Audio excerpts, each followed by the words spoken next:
దేవుని వల్లారా మరొకసారి మీ ఎదుటి విధంగా రావడానికి గల కారణం ఏమిటంటే మొదటి కీర్తన చెప్పాను కదా మీకు, నేను కొన్ని వివరాలు చెప్పించాను. మళ్ళీ అదే కీర్తనలు మరికొద్దిగా లోతుగా బ్రీఫ్గా వెళ్ళడానికి మనం ప్రయత్నం చేద్దాం. మళ్ళీ ఏ కీర్తనలు అయితే మొదటి కీర్తన మనము నిన్న దినమున చూసామో, చదివామో, ఆలోచన చేసామో, నేర్చుకున్నామో, దాన్నే మరి అంతటితో వదిలిపెడదామా అంటే కాదు. ఇది పరిపూర్ణమైన కీర్తన కాదు అని నా మనసుకు అనిపించింది. అందుకోసం నేనేం చేశాను తెలుసా, ఇంకా నా ప్రియులకు, నా ఆత్మీయులకు, నా సహోదరులకు, నా సహోదరీమణులకు ఇంకా క్లుప్తంగా చెప్పాలని నేను ఆశపడ్డాను. అందుకే సిద్ధపడ్డాయని వచ్చాను. మనకందరికి తెలుసు మొదటి కీర్తన ఎవరు రాశారయ్యానంటే, మనము చూసుకున్న ఆలోచన దాని బట్టి మనం అనుకుంటే అది ఎజ్రా గానే రాయొచ్చు, లేకపోతే దావీదు గారన్నా రాయొచ్చు. ఏదైనా సరే మనం దాని యొక్క బ్యాక్గ్రౌండ్ తప్ప మనం ఏది ఆలోచన చేయకుండా చెప్పకూడదని నా యొక్క ఉద్దేశము. అది బైబిల్ యొక్క తలంపు కూడా అని మనం గుర్తుపెట్టుకోవాలి. మరి అలాంటి సమయంలో ప్రతి కీర్తనకు బ్యాక్గ్రౌండ్ ఉంటుందా అంటే ప్రతి కీర్తనకు బ్యాక్గ్రౌండ్ ఉంటుంది. మళ్ళీ ఈ మొదటి కీర్తనకు బ్యాక్గ్రౌండ్ ఏముందయ్యా అని అంటే, తన పిల్లలు ఇశ్రాయేలు ప్రజలు కావచ్చు, మనము కూడా కావచ్చు. తన పిల్లలు ఎలా ఉండాలని దేవుడు కోరుకున్నాడంటే, నా ధర్మశాస్త్రము, నా వాక్యము వాళ్ళు అనుదినము ధ్యానం చేసే విధంగా ఉండాలి. ఎందుకంటే ధ్యానం చేయకుండా చాలామంది అరణ్యంలో రాలిపోయారు. ధ్యానం చేయకుండా చాలామంది అక్రమ సంబంధాలు పెట్టుకున్నట్టు వ్యభిచరించారు, విగ్రహార్థనకు వెళ్ళిపోయారు అని. కాబట్టి అలా వెళ్ళిపోకుండా కూడా ఉండాలంటే నా పిల్లలకి ఏం కావాలని దేవుడు కోరుకున్నాడంటే వాక్యం కావాలి. ఆ వాక్యము అలా చదవడం కాదు, అలా వినటము కాదు, దాంతోపాటు నడవాలి. ధ్యానం చేయగలిగిన తప్ప ఒక ఉన్నతమైన స్థితిలో వస్తారనే ఒక ఉద్దేశంతో ఈ కీర్తనలు రాయడం జరిగిందని గుర్తుపెట్టుకోవాలి. మరి అలాంటి కీర్తనలో ఒకసారి మొదటి వచనం, రెండో వచనం, మూడో వచనం జాగ్రత్తగా మనం 6 వచనాలు చదువుకుందాం. మొదటి 3 వచనాలు మీకు నేను చెప్పాను. ఇవి మొదటి 3 వచనాలు ఎలా ఉంటాయి అని అంటే, ఒక భక్తునికి, ఒక భక్తిహీనునికి, ఒక విశ్వాసికి, ఒక అవిశ్వాసికి, అలా రెండింటిని వేరువేరుగా మనకు చూపిస్తుంది ఈ 3 వచనాలని చెప్తున్నాను నేను. మళ్ళీ అవిశ్వాసి ఎలా ఉంటాడు అని అంటే, ఒక మాట మనం చదువుకున్నాం. దుష్టుల ఆలోచన చెప్పుడు నడవక, పాపుల మార్గం నిలవక, అపహాస్యులు కూర్చుని చోట కూర్చుండక అని మనొక మాట మనం జాగ్రత్తగా మనము చూసాము.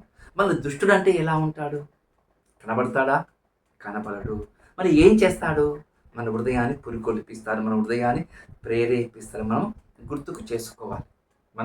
గుర్తుకు చేసుకోవాలి. తను ఏం చేస్తాడయ్యా అని అంటే, ఎక్కువగా బాగా గుర్తుపెట్టుకోండి. దుష్టుడు ఎలా ఉంటాడు, వాని తలంపులు ఎలా ఉంటాయి చెప్పడానికి ప్రయత్నం చేస్తున్నాను. దుష్టుడు ఎలా ఉంటాడయ్యా అని అంటే, వాడు కనిపించడు కానీ వాని యొక్క ఛాయ, వాని యొక్క లక్షణాలు కనబడతాయి. మొట్టమొదటిగా వాడు దేవుని మాటకు లోబడడు. అది గుర్తుపెట్టుకోండి. దుష్టుడు ఎలా ఉంటాడని అంటే, వాడు దేవుని మాటకు లోబడడు. వాళ్ళు విశ్వాసైనా సరే, పెద్దవాళ్ళైనా సరే, వృద్ధులైనా సరే, ఎవరైనా సరే దేవుని వాక్యానికి లోబడరు. దేవుని వాక్యానికి వాళ్ళు అర్థం చేసుకోరు. దేవుని వాక్యం పైన వాళ్ళు నిలబడరు అంటే వాక్యానుసారంగా ముందుకు కొనసాగరు అని అర్థం. మరి అలా జరుగుతుందా అంటే అది దుష్టుని తలంపు. అంటే వాక్యాన్ని గౌరవించాడు. ఇంకా బాగా చెప్పాలంటే వాక్యాన్ని గౌరవించాడు. ఇంకా బాగా చెప్పమంటారా, పాస్టర్లు కూడా ఎదిరించి మాట్లాడే స్వభావము తనలో ఉంటుందని మీరు గుర్తుకు చేసుకోవాలి. ఇది ఏమనగా దుష్టుని యొక్క తలంపు. పరలోకంలో దేవుని ఏ విధంగా ఎదిరించాడో అలాంటి లక్షణాలు కలిగి ఉన్నవాడు ఖచ్చితంగా దైవజనుడు కూడా వారు ధిక్కరిస్తాడు అని మీరు గుర్తుపెట్టుకోవాలి. ఓకేనా? ఇప్పుడు ఇంకా దుష్టుని తలంపులు ఎలా ఉంటాయి అని అంటే, వారు ఒక చోట స్థిరంగా ఉండడు. ఒక చోట స్థిరంగా వారు ఉండడు. ఎందుకంటే అపవాదిగాడు ఎలా ఉంటాడు అంటే, వాడు ఇటు అటు తిరుగుతూనే ఉంటాడు. అంటే వానికి నెమ్మది ఉండదు అని గుర్తుపెట్టుకోవాలి. వానికి నెమ్మది ఉండదు. అంతేకాదు, ఇంకా దుష్టుడు ఎలా ఉంటాడయ్యా అని అంటే, ఇంకా వారి తలంపులు ఎలా ఉంటాయనంటే, గాలికి ఎగిరిపోవు పొట్టు వలె ఉంటాడు దుష్టుడు. ఎలా ఉంటాడు? గాలికి ఎగిరిపోవు పొట్టు వలె ఉంటాడు. ఎలా ఉంటాడయ్యా అంటే చెప్పాను కదా, ఒక చోట నిశ్చలత స్థితి ఉంటుందా? ఎగిరిపోయే పొట్టుకు ఉండదు. వారు స్థిరంగా ఉండడు. వాళ్ళ చంచలత్వం ఉంటుంది. వారి సహవాసం చాలా ప్రమాదకరం. వానితో పాటు ఉన్నవారు ఖచ్చితంగా చెడిపోతారంటే ఖచ్చితంగా చెడిపోతారు. చెడిపోవడం కాదు, ఖచ్చితంగా చెడిపోతారు. వాని స్నేహం చెడగొడుతుంది. వానికి స్నేహితులు ఉంటారు. ఎలాంటి స్నేహితులు ఉంటారంటే భక్తులు ఉండరు. వానిలాంటి వారే వారికి స్నేహితులు అవుతారు. ఒక మాట చెప్పాలి, నిజంగా ఈ మాట చెప్తే నాకు ఒక ఆలోచన వచ్చింది. ఇద్దరు మనుషులు కలవాలన్నా సేమ్ యాజ్ ఇట్ ఈస్, ఇద్దరు మనుషులు ఒకే విధంగా ఒకే తలపులతో ఒకే ఆలోచనలు వచ్చేసి ఇద్దరు మనుషులు కలుస్తాయా లేవా? అవును, నిజంగా ఇద్దరు మనుషులు కలవాలంటే ఇద్దరు ఒకే రూట్లో వెళ్ళాలి. ఓకే, మరి ఈ దుష్టులతో సహవాసం ఎవరు చేస్తారని అంటే దుష్ట సాంగత్యం ఉన్నవాడే చేస్తాడు. అది కూడా గుర్తుపెట్టుకోవాలి.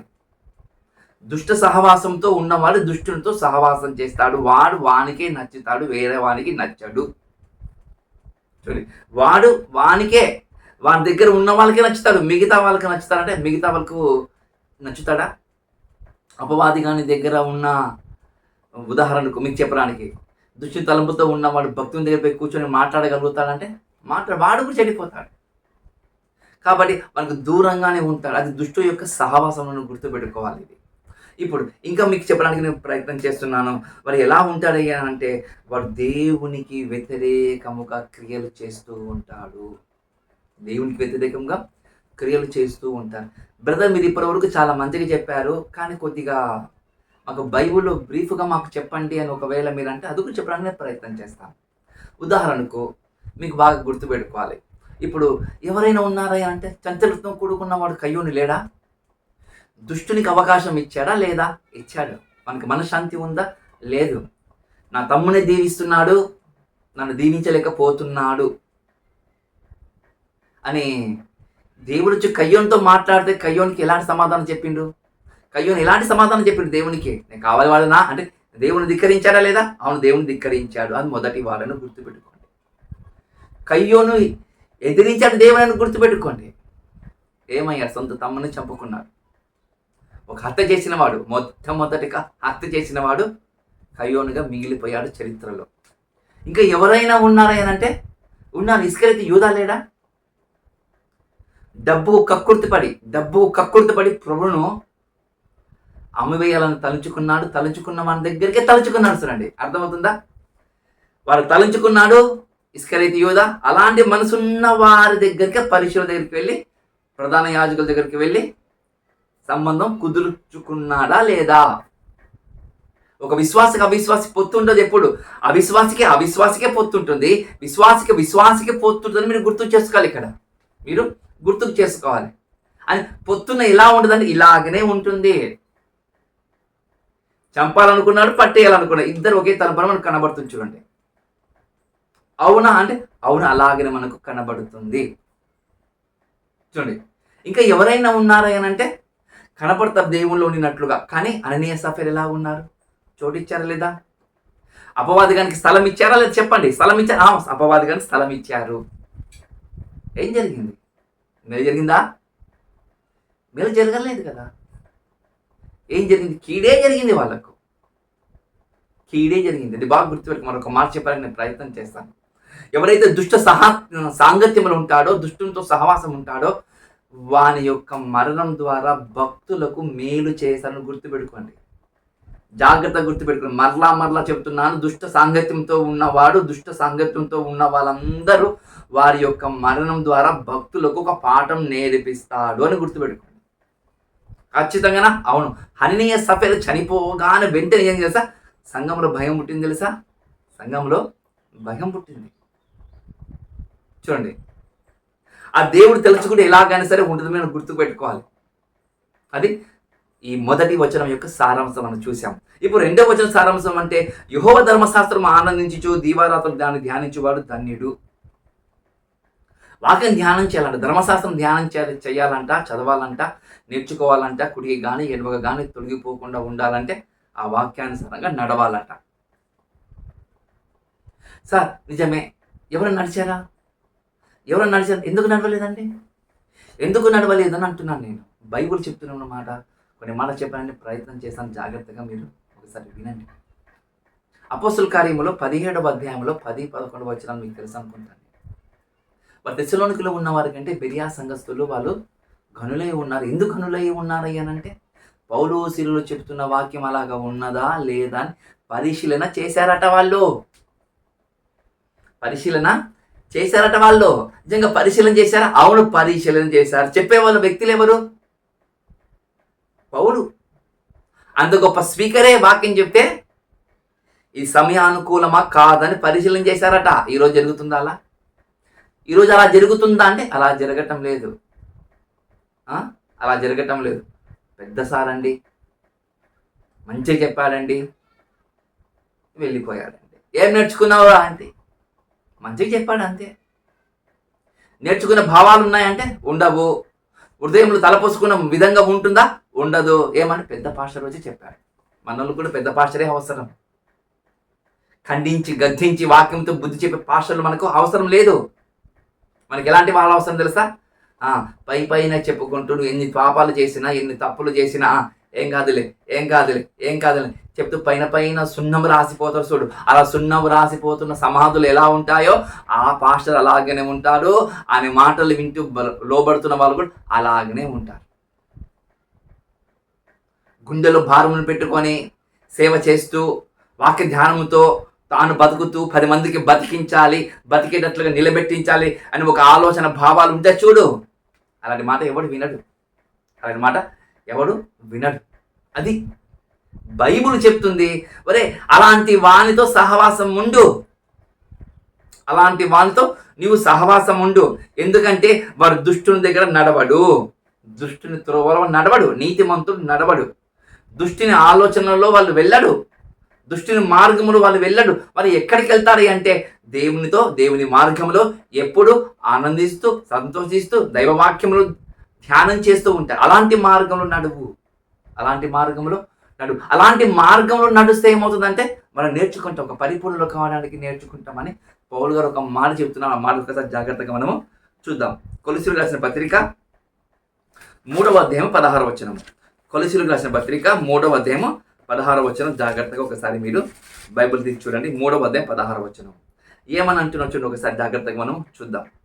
ఏమంటుంది బైబిల్? సంగీతముతోను కీర్తనలతోను ఆత్మ సంబంధమైన పద్యములతోనూ ఒకరినొకడు బోధించుచు బుద్ధి చెప్పుచు కృపాసహితమైన మీ హృదయమును దేవుని గురించి జ్ఞానమును చేయుచు సమస్త విధములైన జ్ఞానముతో క్రీస్తు వాక్యము మీలో సమృద్ధిగా నివసింప నీయుడి. ఏముంటుంది? నువ్వు సంగీతాలతో కావచ్చు, కీర్తనలతో కావచ్చు, ఆత్మ సంబంధమైన పద్యంతో కావచ్చు, ఒకరినొకడు బోధించుచు బుద్ధి చెప్పుకొనుచు కృపాసహితమైన మీ హృదయాలలో దేవుని గురించి గల జ్ఞానమును సమస్త విధమైన జ్ఞానముతో క్రీస్తుతో కూడుకున్న వాక్యము మీ హృదయాలలో సమృద్ధిగా ఉండాలట. వాక్యం ధ్యానం చేస్తేనే సమృద్ధిగా ఉంటుంది. వాక్య ధ్యానం చేయకపోతే సమృద్ధి ఎక్కడికి వెళ్ళి కలుగుతుంది అంటున్నాను నేను. ఎక్కడ కలుగుతుంది? కలగదది. కలగదా? కలగదని గుర్తుపెట్టుకోవాలి. కలగదా అంటే అవును కలగదంటుంది. ఇప్పుడు మనం ఎలా ఉంటామయ్యానంటే ధ్యానం చేయాలి. అలా ధ్యానం చేస్తాడు అపోల్లో.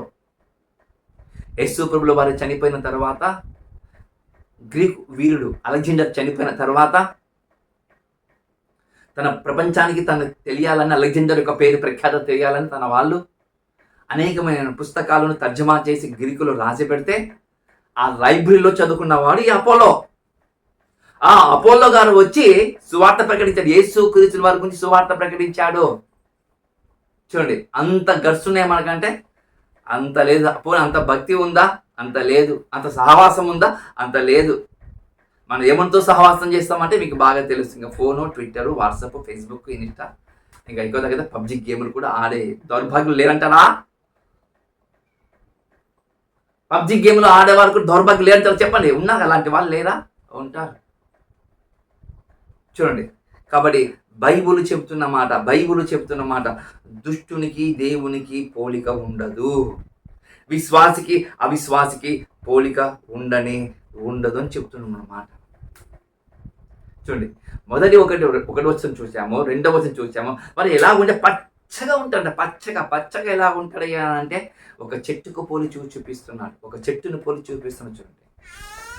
ఒక చెట్టును పోలి చూపిస్తాను. ఏమని చెట్టును పోలి? ఒరే, ఒక పచ్చని చెట్టు ఏ విధంగా భూమి లోతుల్లో వేరు వెళ్ళిపోయిందో, అలా వెళ్ళిపోయినప్పుడు అది వర్షం రాకపోయినా సరే అది ఏ విధంగా పచ్చగా ఉంటుందో, అలాంటి వాక్యము ధ్యానం చేసే వాని దగ్గర నీవు కావచ్చు, నేను కావచ్చు, ఎవరైనా సరే ఉంటే ఏమవుతుంది తెలుసా?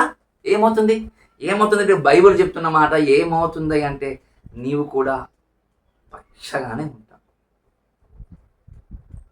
నీవు కూడా పచ్చగానే ఉంటావు, గుర్తుపెట్టుకో. అంటే ఆశ్రయం ఇస్తుందా చెట్టు? ఆశ్రయం ఇస్తుంది. ఫలాలు ఇస్తుందా? ఫలాలను ఇస్తుంది. నేను ఒక మాట అడుగుతాను, నువ్వు ఎంతమందికి ఆశ్రయం ఇచ్చావు చెప్పు దేవుని వాక్యములో? నువ్వు ఎంతమందికి వీడి వాక్యములో నువ్వు ప్రతిఫలాన్ని చూపించావు చెప్పు అనేకులకు? ఇవి యావి ఉండవు మనకు, కానీ మనమే గొప్ప విశ్వాసం, మనమే గొప్ప క్రైస్తవులము అని మనం చెప్పుకుంటూ తిరిగిపోతూ ఉంటాం. చూడండి, అదా భక్తి అంటే? అదా బైబుల్ పట్టుకున్న వారి యొక్క లక్షణాలు అంటే అవేనా? కాదు కదా.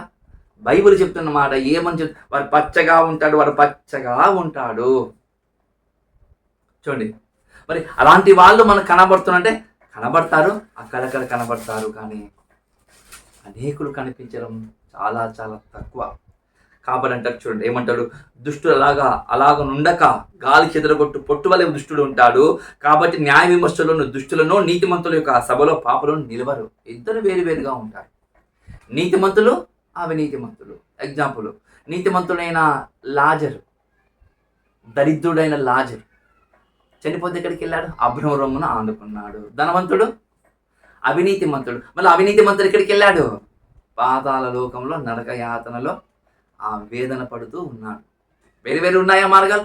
ఆ వేరు మార్గాల్లో ఉన్నాయని నువ్వు గుర్తుపెట్టుకోవాలి. బైబిల్ చెప్తున్న మాట, దుష్ట సాంగత్యము మంచి నడక చెడుపుతుందంట. మంచోని కూడా చెడుపుతుందంట వారితో సాంగత్యం చేస్తే. మళ్ళీ వారు ఎక్కడికి పోతారంటే వారి నరకానికి పోతాడు. నీతిమంతుడు పరదేశికి వెళ్ళిపోతాడే మనము చూసాము. మరొక మాట, చివరి మాట, నీతిమంతుల మార్గం యెహోవాకు తెలియను. నీతిమంతుల మార్గం యెహోవాకు తెలియనంట. తెలుసంట. మోషే, బాగా గుర్తుపెట్టుకోండి, మోషే నా ఇల్లంతటిలో నమ్మకమైన వాడని చెప్పిన మోషే అంత గొప్ప మాట దేవుడే తన గురించి సాక్ష్యం ఇస్తే నాకు మాట్లాడడానికి రాదు అన్నాడు. నేను నత్తివాణి అని అన్నాడు. నువ్వు నత్తోడివైనా సరే నాన్న నువ్వు నా దగ్గరికి రా అని అన్నాడా లేదా? నీ ద్వారా పని చాలా జరిగించుకునేది ఉంది అని అన్నాడా లేదా? దావీదు తప్పు చేశాడని తెలిసి కూడా దావీదును ముందుకు నడిపించుకున్నాడా లేదా? అవును. ఇప్పుడు నేను కూడా అదే అంటున్నాను. ఏమంటున్నానంటే, నీతిమంతుడు ఏ విధంగా అయినా సరే దేవుడు అతనికి ఖచ్చితంగా నడిపిస్తూనే ఉంటాడు. నడిపిస్తాడా? ఖచ్చితంగా నడిపిస్తాడు. నువ్వు నీతిమంతుడుగా దేవుని దృష్టి కనిపించావనుకో, నువ్వు పాతాళ లోకంలో నువ్వు వెళ్ళినా నిన్ను ఆయన పట్టుకొని వస్తాడు. నువ్వు కొండ శిఖరంలో నువ్వు వెళ్ళినా నిన్ను పట్టుకొని వచ్చి ఆయన పని చేయించుకున్నాడు. నీతిమంతుడుగా దేవుని మాటకు లోబడుతూ ఉంటే, నా చాల కాదు నేను చెప్పడానికి కాదు, ఆయన ఎట్లా సరే నిలబెట్టించి నీ ద్వారా మాట్లాడిస్తాడు. అది ఆయనకున్న గొప్పతనం. అందుకే అంటారు ఆయన, నీతిమంతుల మార్గం నాకు తెలుసు. వాళ్ళు ఎలా ఉంటారో, ఎక్కడ ఉంటారో, వాళ్ళు ఎలా నడుస్తారో నాకు బాగా తెలుసు. వాడు దుష్టునులతో నడవడు, కూర్చున్నాడు, నిలబడు, నాకు తెలుసు. ఈరోజు ఒక నీతిమంతుడు బైబిల్ పట్టుకున్నవాడు ఎక్కడ కూర్చుంటాడో వానికే తెలియదు. మన పక్కన్న వాళ్ళు నీతిమంతులా, మన పక్కన వారు విశ్వాసులు, అవిశ్వాసులు కూడా తెలియదు. ఇద్దరు యాక్చువల్లీ కలిసిపోయారు. విశ్వాసులు కలిసిపోయారు, అవిశ్వాసులు కూడా కలిసిపోయారు అంటున్నాను నేను. క్రైస్తవులు అనగానే పక్కన ఉన్న వానికి వాడు మన నుంచి నేర్చుకోవాలి. నేర్చుకుంటున్నాడా? లేదు, నేర్చుకోడు. మనం నేర్చుకుంటాం వాని గురించి. మనం చూడండి ఏమంటాడు, నీతిమంతుల మార్గం యెహోవాకు తెలిసిన, దుష్టుల మార్గం నాశనమునకు నడుపును.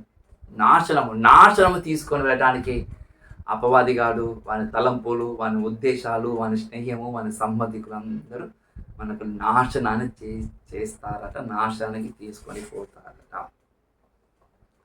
కోరహు కుమారులు మనకు చదువుతాం కదా, వాళ్ళు ఏం చేస్తారో తెలుసా? వాళ్ళ తండ్రులు నాశనానికి దిగజారలేరు. నాశనానికి దిగిపోలేదా? దిగిపోయారు వాళ్ళు. వారితో పాటు ఉన్న దేవునికి వ్యతిరేకంగా బతికిన వాళ్ళు చాలామంది భూమి మింగిందా లేదా? మింగింది. చూడండి. మరి నీతిమంతులు యెహోషువ కాలేబులు నీతిమంతులైతే 6,00,000 కాలుబలం వాళ్ళిద్దరే రక్షింపబడ్డ. మిగతా వాళ్ళందరూ ఏమయ్యారు? సాఫ్ట్వేర్ ఉద్యోగాలు చేస్తున్నారా? లేకపోతే గ్రూప్ 1 గ్రూప్ 2 ఎగ్జామ్స్ ఏమైనా ప్రిపేర్ అవుతున్నారా? ఎక్కడికి వెళ్ళారు వాళ్ళు? వాళ్ళు కూడా